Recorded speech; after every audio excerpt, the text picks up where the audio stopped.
महिरबानी। ही जेको स्कूल ऑफ ऑपरेस्ट आहे,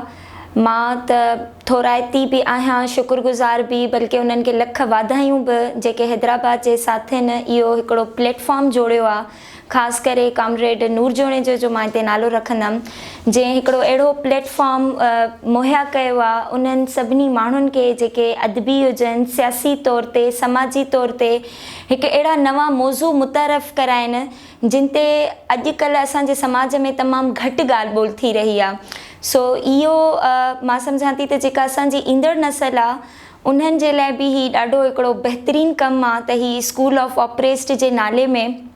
उन्हनि सभिनी मौज़ूअनि ते ॻाल्हायो बि वञे, सवाल बि पैदा कया वञनि, हिकिड़ो डिस्कोर्स पैदा कयो वञे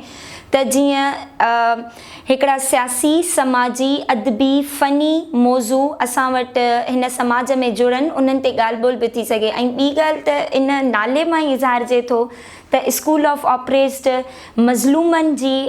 दर्सगाह जंहिंमें हर मज़लूम जी ॻाल्हि कई वेंदी। पोइ उहो जेंडर जो सुवालु हुजे या पोइ उहो क़ौमुनि जो सुवालु हुजे, उहो असांजी शाइरी सां जुड़ियल को सुवालु हुजे, या इवन असांजी जेका रहणी कहणी आहे उन ते हिकिड़ो पूरो डिस्कोर्स हुजे। सो इहो मज़लूमनि जे लाइ इहा ॻाल्हि ॿोल, इहे सुवाल पैदा करणु, इहा हिकिड़ी नई समाजी सियासी जोड़जक बीहारणु, इन्हनि खे लख शाबसूं आहिनि, वाधायूं अथनि जो अहिड़े तरीक़े सां बहितरीनु अंदाज़ में कमु कनि था। हिकिड़ी ॿी ॻाल्हि बि मां हिते ज़रूरु रखंदमि त इन ई जेको मज़लूमनि लाइ दर्सगाह आहे, इन में हिकिड़ी तमामु बहितरीनु ॻाल्हि जेका मूंखे वणी तमामु घणी, उहा इहा त हिते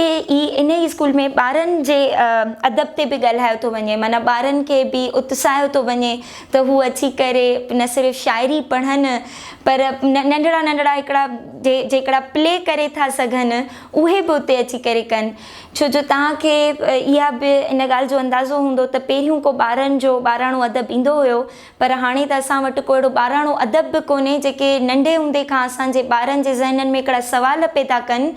उन्हनि खे हिकिड़ो प्रोग्रेसिव अंदाज़ में उन्हनि खे थोरो सोचे सघनि, सिर्फ़ु हिकिड़ा बंदि ज़हन हिकिड़ा न जोड़ियल हुजनि। सो ही हिकिड़ो प्लेटफॉर्म आहे जिते न सिर्फ़ु वॾा, न सिर्फ़ु हिकिड़ा नवां उभरंदड़ चेहरा, पर नंढड़ा ॿार बि असांजे आॾो ईंदा। ऐं जीअं ख़लील जिब्रान चयो हुयो त तव्हां ॿारनि मां घणो कुझु सिखी था सघो, त उमेदु आहे त असां न सिर्फ़ु वॾनि खां, ॿारनि खां, पर हिकिड़ो अहिड़ो को